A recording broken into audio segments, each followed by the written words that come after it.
नमस्कार बच्चों, kids world में आपका स्वागत है। आज हम आपके लिए लाए हैं एक बहुत ही खूबसूरत कहानी, जादुई पतीला। सालों पहले पीतल नगर में किशन नाम का एक किसान रहता था। वह गांव के एक जमींदार के खेत पर काम करके किसी तरह अपना घर चला रहा था। पहले किशन के भी खेत थे, लेकिन उसके पिता के बीमार होने के कारण उसे अपने सारे खेत बेचने पड़े।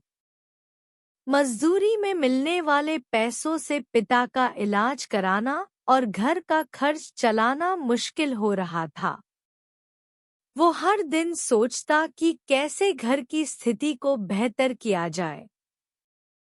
आज भी इसी सोच के साथ किशन सुबह सुबह जमींदार के खेत पर काम करने के लिए निकला। खुदाई करते समय उसकी कुदाल किसी धातु से टकराई और तेज आवाज हुई।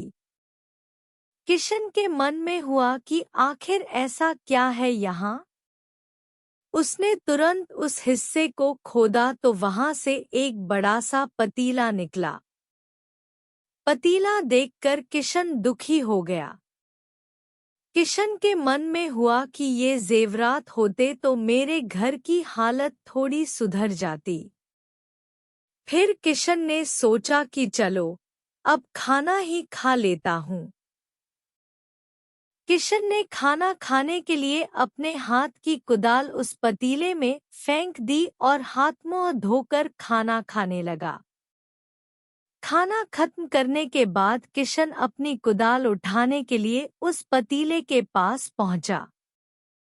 वहां पहुंचते ही किशन हैरान हो गया।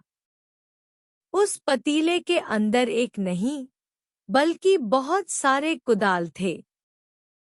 उसे कुछ समझ नहीं आया। तभी उसने अपने पास रखी एक टोकरी को भी उस पतीले में फेंक दिया।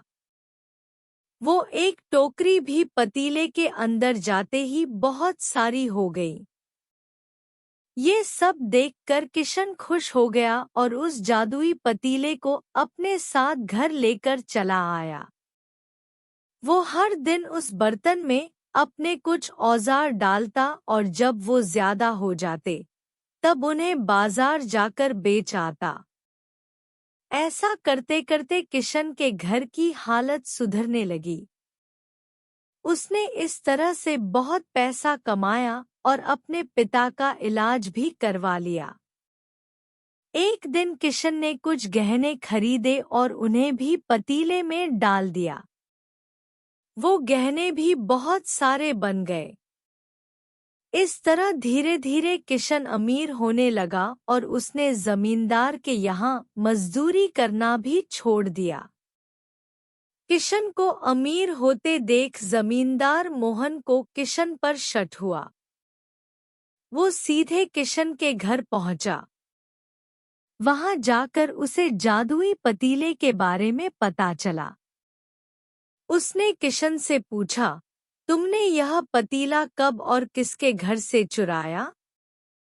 डरी हुई आवाज में किशन बोला, साहब, ये पतीला मुझे खेत में खुदाई के समय मिला था। मैंने किसी के घर चोरी नहीं की है। खेत में खुदाई की बात सुनते ही जमींदार ने कहा, यह पतीला जब मेरे खेत से मिला तो यह मेरा हुआ।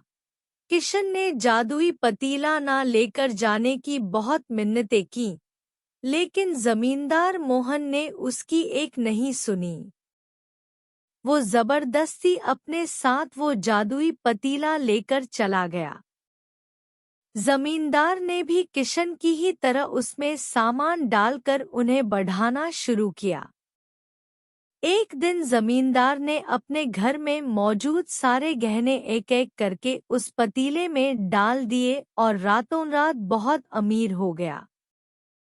एकदम से जमींदार के अमीर होने की खबर पीतल नगर के राजा तक पहुंच गई। पता लगाने पर राजा को भी जादुई पतीले की जानकारी मिली। फिर क्या था? राजा ने तुरंत अपने लोगों को भेजकर जमींदार के यहाँ से वो पतीला राजमहल मंगवा लिया। राजमहल में उस जादुई पतीले के पहुंचते ही राजा ने अपने आसपास मौजूद सामान को उसमें डालना शुरू दिया। सामान को बढ़ता देखकर राजा दंग रह गया। ऐसा होते होते आखिर में राजा खुद उस पतीले के अंदर चला गया। देखते ही देखते उस पतीले से बहुत सारे राजा निकल आए। पतीले से निकला हर राजा बोलता, मैं पीतल नगर का असली राजा हूँ। तुम्हें तो इस जादुई पतीले ने बनाया है। ऐसा होते होते सारे राजा आपस में लड़ने लगे और लड़कर मर गए। लड़ाई के दौरान वो जादुई पतीला भी टूट गया। जादुई पतीले के कारण राजमहल में हुई इस भयानक लड़ाई के बारे में नगर में सबको पता चल गया। इस बात की जानकारी मिलते ही मजदूर किशन और जमींदार मोहन ने सोचा, अच्छा हुआ कि हमने उस जादुई पतीले का इस्तेमाल सही से किया। उस राजा ने अपनी मूर्खता के कारण अपनी जान ही खो दी। कहानी से सीख। जादुई पतीले की कहानी से दो सीख मिलती हैं। पहली कि मूर्खता का अंत बुरा ही होता है। दूसरी यह कि हर सामान का इस्तेमाल संभल कर करना चाहिए, अति हानिकारक हो सकती है। बच्चों, तुम्हें यह कहानी कैसी लगी? अपने विचार और प्रतिक्रिया को साझा करें।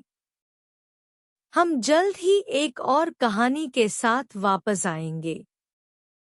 तब तक हंसते रहो, मुस्कान बनाए रखो।